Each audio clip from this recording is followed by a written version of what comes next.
Preston Hart here on Democracy Now!, democracynow.org, the War and Peace Report. Our guest, Nir Rosen. His book is coming out next month, The Triumph of the Martyrs. He's just back from Baghdad. As we turn now, with the crackdown on the Mahdi army last week came increasing reports of U.S. airstrikes killing Iraqi civilians. These are the voices of Iraqis following 3 recent U.S. attacks in Hilla, Tikrit, and Baghdad. What is the reason behind attacking us? We did not fight them or attack a police center or military base.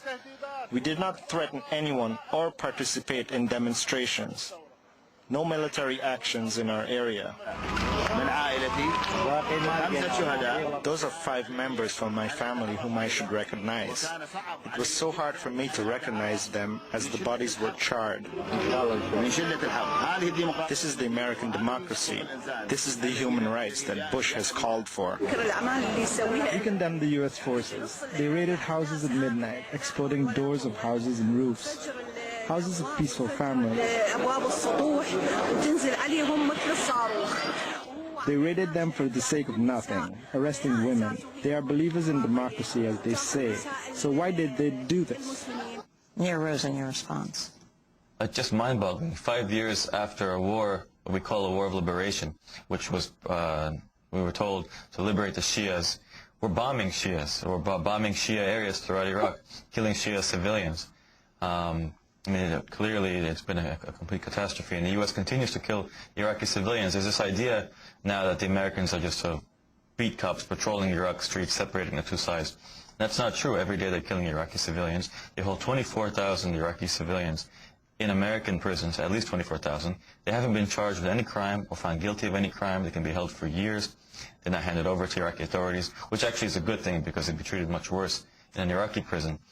They detain juveniles. They raid houses, break down doors, drag the men out. It's really still a very oppressive occupation, and our foreign occupation is a systematic imposition of violence on an entire nation. The occupation is not over. The role of Iran in Iraq. It's been greatly exaggerated by both the Americans and by Iraq's Sunnis. I've never seen evidence of a negative role for Iran in Iraq, certainly less negative than the American occupiers. Iran obviously is quite happy that its Shia proxies, Supreme Council, Dawah, and others are in the government. So it's definitely not trying to overthrow the Iraqi government, as it's been accused. But I don't view it as being a major backer of the militias. The Shia militias, I think certainly the Americans are more significant backers of the Shia militias because they've always been in an alliance with the Supreme Council, whose Badr militia is one of the main actors in the Iraqi security forces.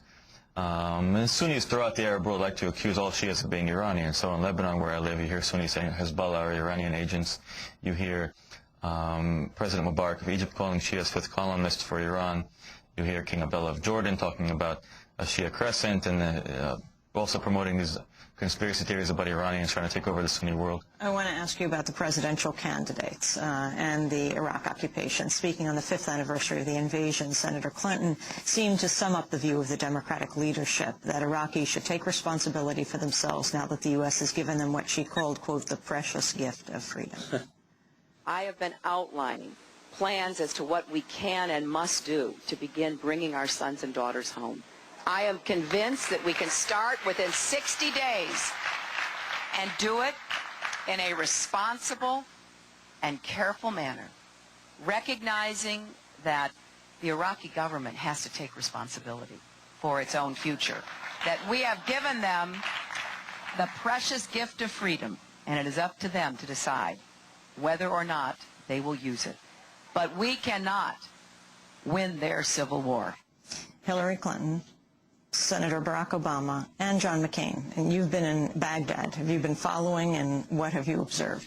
I haven't seen the precious gift of freedom in Iraq. I mean, she's just utterly contemptible, and the Democrats in general are, because they've been blaming the Iraqis. I mean, we know that the Republicans are despicable, that this is their war, but the Democrats have also been blaming the Iraqis. The Iraqis have to choose freedom. The Iraqis have to step up to the plate. The Iraqis were demonstrating for elections in April 2003.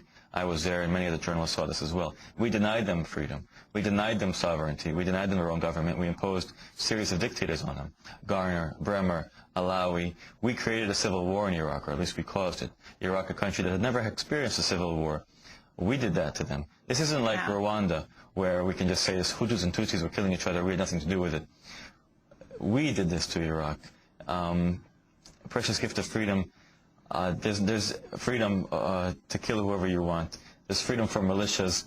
The Americans certainly aren't agents of freedom in Iraq. They've arrested tens of thousands of Iraqis. They've killed thousands of Iraqis. They've empowered militias in Iraq. There's no Iraqi government. When she says that the Iraqi government has to step up, there is no Iraqi state.